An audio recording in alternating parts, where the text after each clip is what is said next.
যে নতুন ধারার স্রোত এলো সে এই বাড়ি থেকে।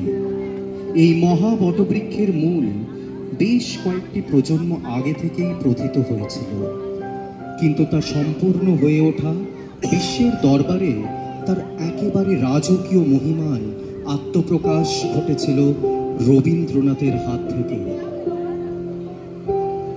সব জাগরণেরই একটা শুরু থাকে।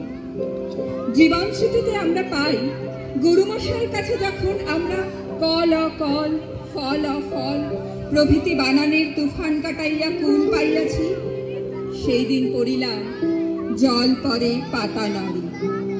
আমার জীবনে এইটি আদি কবির প্রথম কবিতা। গানের সঙ্গে মনের খেলা চলিতে থাকে। ফিরিয়া ফিরিয়া সেদিন আমার মনের মধ্যে জল পড়িতে ও পাতা নড়িতে লাগিল। জল পড়ে পাতা নড়ে পাগলা হাতি মাথা নাড়ে, জল পড়ে পাতা নড়ে পাগলা হাতি মাথা নাড়ে। রবির খুব প্রিয় ঋতু বর্ষা। সেই সময় বৃষ্টিকে ছোটরা বৃষ্টি বলে। এটা সেই সময়কার কবিতা।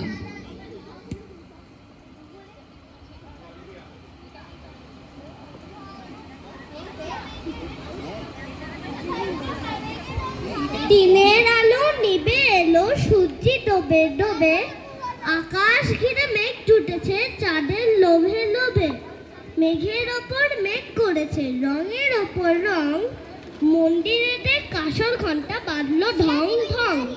ও পারেতে বৃষ্টি এলো ঝাপসা গাছপালা, এ পারেতে মেঘের মাথায় 100 মানিক জ্বালা।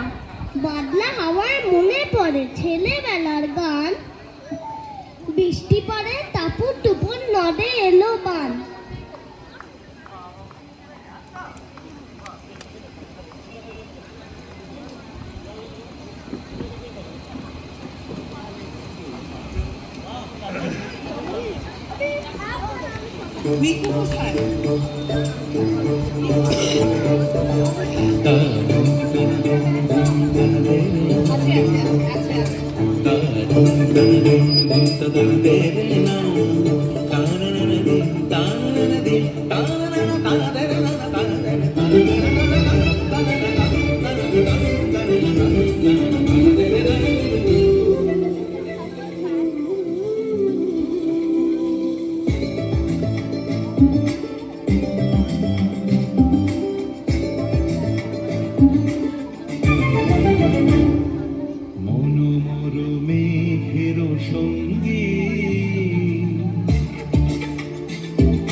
ও বৌঠান, কি বলছেন সরকার মশাই? বলছি গাড়ি এসে যে দাঁড়িয়ে রয়েছে, রবি কোথায়? পাঠাও শিগগিরি, বেলা যে বয়ে গেল। দেখছি, দাঁড়ান। এই তো রবি। ও রবি, স্কুল যাবি না? হ্যাঁ, সে কি ভদ্রলোকের বাড়ির ছেলে কি মুখ্য হয়ে থাকবে? লোকে কি বলবে রে? তোর এক দুষ্টুমি রোজ রোজ। সরকার মশাই বলে দিন ও আজও যাবে না। উফ, আমার হয়েছে এক জ্বালা। পরবর্তীকালে জীবন স্মৃতিতে আমরা পাই রবির ছোটবেলায় স্কুলের প্রথাগত শিক্ষা ভালো লাগতো না।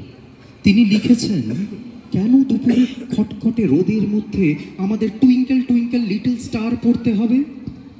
সত্যিই তো, টুইঙ্কেল টুইঙ্কেল লিটল স্টার যে রাতের অন্ধকার ছাড়া পড়ানো যায় না, সেটা তো একমাত্র কোনো সূক্ষ্ম অনুভূতিপ্রবণ মানুষই অনুধাবন করতে পারে।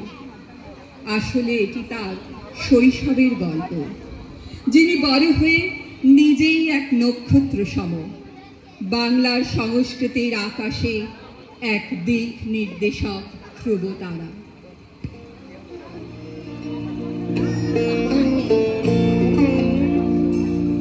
আজ যত তারা তব আকাশে, সবে মোর প্রাণ ভরে প্রকাশে।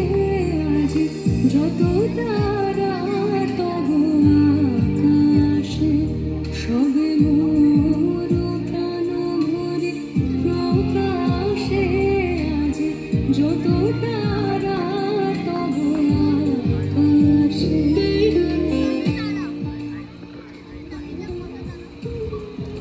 পরবর্তীকালে রবীন্দ্রনাথ ইংরেজি ঘরানার স্কুল শিক্ষার বিপরীতে ভারতের নিজস্ব ঐতিহ্যের বেদ ও উপনিষদ ঘরানার মুক্ত বিদ্যালয় গড়ে তোলেন, শান্তিনিকেতন। ছাতিম তলার ছায়ায় বসে শিক্ষার্থীরা পড়াশোনা করে, ঠিক যেন বৈদিক আশ্রম পরম্পরায়। এই ভাবনার মূল বীজটি কিন্তু থেকে গিয়েছিল বালক রবির গড়ে ওঠার মধ্যে। নিখিল তোমার এসেছে ছুটিয়া, মোর মাঝে মাঝে পড়েছে টুটিয়া।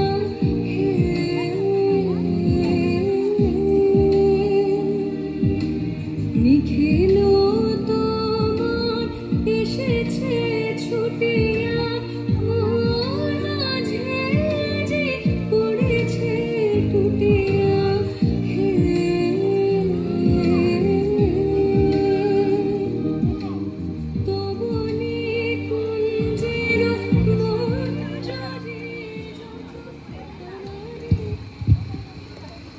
বালক রবি তখন সবে পদার্পণ করেছে কৈশোরে। মৈথিলী মিশ্রিত কাব্যের প্রতি তার ঝোঁক, ভাষা তার কাছে দুর্বোধ্য হলেও এই অপরিচিত শব্দ ভাণ্ডার থেকে কতগুলি রত্ন তুলে এনে তার রহস্য আবরণ উন্মোচনের ইচ্ছা তাকে পেয়ে বসেছে। জীবন স্মৃতিতে তিনি লিখেছেন, একদিন মধ্যাহ্নে খুব মেঘ করিয়াছে।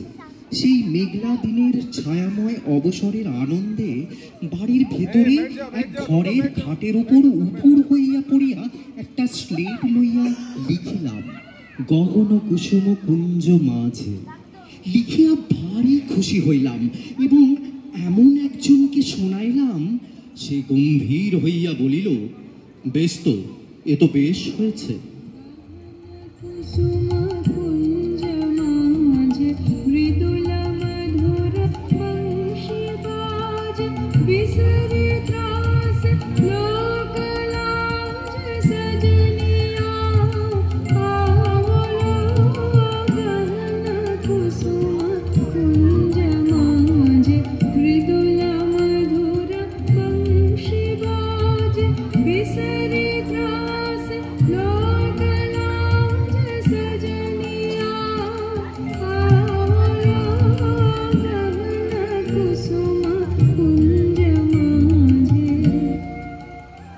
আমার সেই বন্ধুকেই আরেকদিন বলিলাম, সমাজের লাইব্রেরি খুঁজিতে খুঁজিতে বহুকালের জীর্ণ পুঁথি পাওয়া গিয়াছে। তাহা হইতে ভানুসিংহ নামক কোনো প্রাচীন কবির পদ আমি কপি করিয়াছি। এই বলিয়া তাহাকে কবিতাগুলো শোনাইলাম। শুনিয়া সে ভীষণ বিচলিত হয়ে উঠিয়া বলিল, এই পুঁথি আমার নিঃসন্দেহে চাই। এমন কবিতা বিদ্যাপতি চণ্ডীদাসের হাত দিয়েই বাহির হইতে পারিত। তখন আমি আমার খাতা দেখাইয়া স্পষ্ট প্রমাণ করিয়া দিলাম যে বিদ্যাপতি চণ্ডীদাস নয়, এ আমারই লেখা। বন্ধুবর তখন গম্ভীর হইয়া বলিল, হ্যাঁ, নিতান্ত মন্দ হয় নাই।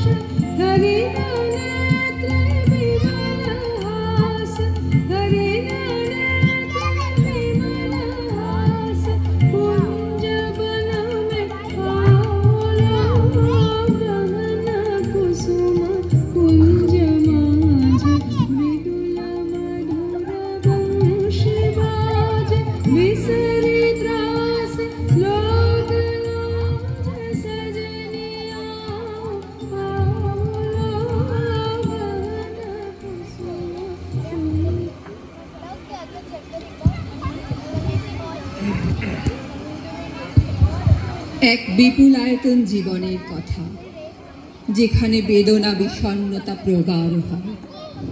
বারবার নতুন জীবন বোধের অন্বেষণে ফিরে আসে কাদম্বরী দেবী, কবির নতুন বৌঠান। যখন জ্যোতিরিন্দ্রনাথ ঠাকুর অর্থাৎ জ্যোতিদাদা বউ আনলেন ঠাকুর বাড়িতে, তখন কাদম্বরী দেবীর বয়স 9 আর রবির বয়স 7। কবির খেলার সাথী, গল্পের সঙ্গী ও সাহিত্য চর্চার দোষর। Drink to me only with thine eyes, and I will pledge with mine. Only a kiss within the cup, and I will not look for wine. Drink to me only with thine eyes, and I will pledge with mine. এক আজীবন ভালোবাসার ভালো লাগার বোধ, এক অন্তহীন অনুপ্রেরণা, এক অনন্ত বিষাদ। রবীন্দ্রনাথ তার বৌঠানকে পেয়েছিলেন মাত্র 17টি বছর, কিন্তু আজীবন ভুলতে পারেননি তাকে। কতবার ভেবেছিন আপনা ভুলি, তোমার চরণে দিব হৃদয় খুলিয়া। কতবার ভেবেছিন আপনা ভুলিয়া। এই গান যেন সেই নীরব কান্না, সেই চিরন্তন অভাববোধের সঙ্গীত। জীবন সায়ান্নে এসে বারে বারে ফিরে এসেছেন কাদম্বরী দেবী, তার লেখায়, তার ভাবনায়। একদিন রানীচন্দ্রকে বললেন, দেখো, মজা এই যে মরে যায় তার আর বয়স বাড়ে না। আমার বৌঠান, তিনি ওই এটুকু মেয়ে হয়েই রয়ে গেলেন, আর আমি কত বুড়ো হয়ে গিয়েছি, কত ঝুঁকে পড়েছি। যে মরে যায় সে যায়, আর তাকে দেখা যায় না। শুনতাম ডাকলে নাকি আত্মা এসে দেখা দেয়, সে ভুল। যতদিন বৌঠান মারা গেলেন, কি বেদনা বাজল বুকে। মনে আছে সে সময় আমি গভীর রাত পর্যন্ত ছাদে পায়চারি করতাম, আর আকাশের দিকে তাকিয়ে বলতাম, কোথায় তুমি নতুন বৌঠান, আমায় একবার এসে দেখা দাও। কতদিন এমন হয়েছে, সারা রাত এভাবে কেটে গেছে। সে সময় আমি একটা গান খুব গাইতাম, আমার খুব পছন্দের গান। আমার প্রাণের পরে চলে গেল কে, বসন্তে বাতাস টুকুর মতো।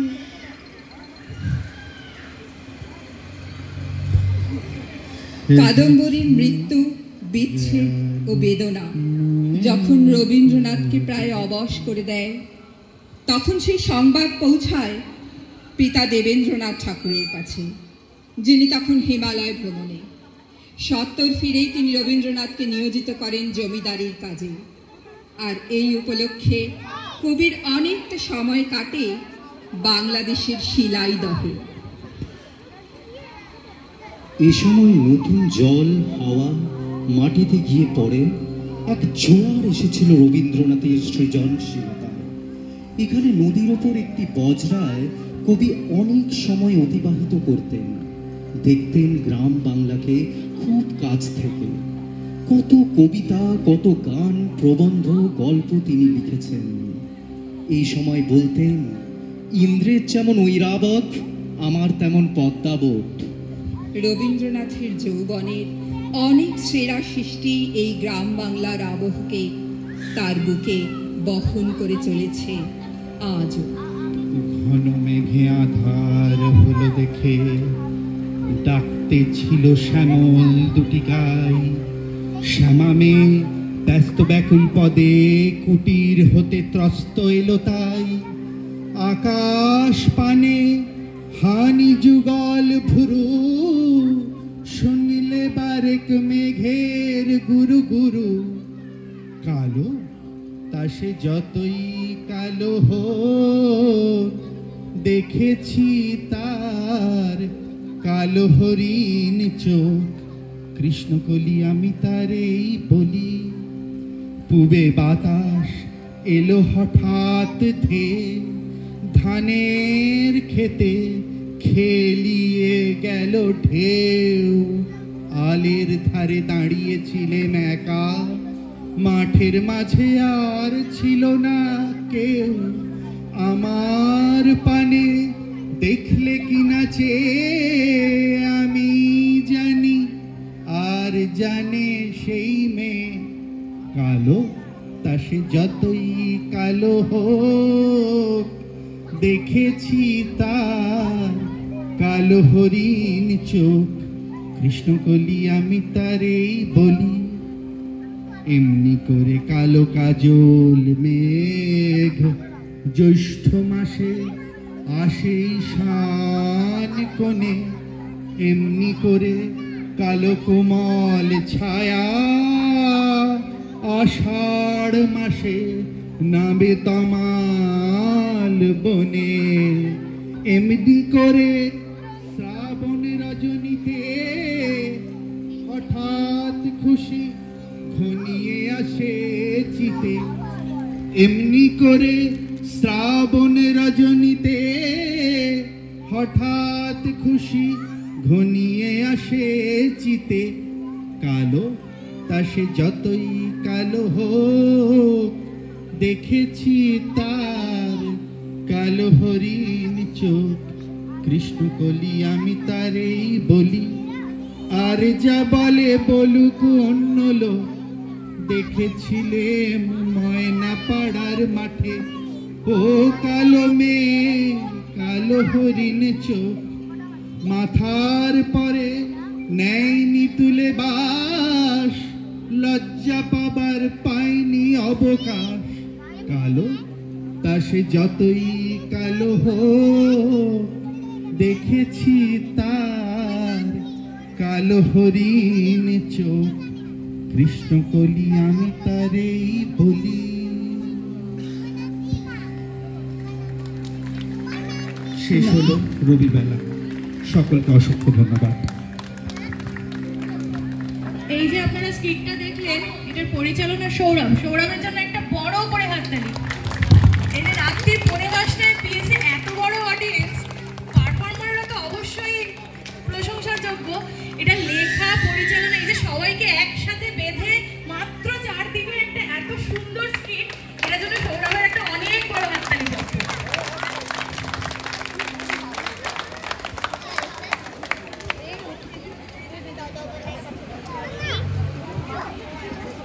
এরপর একটা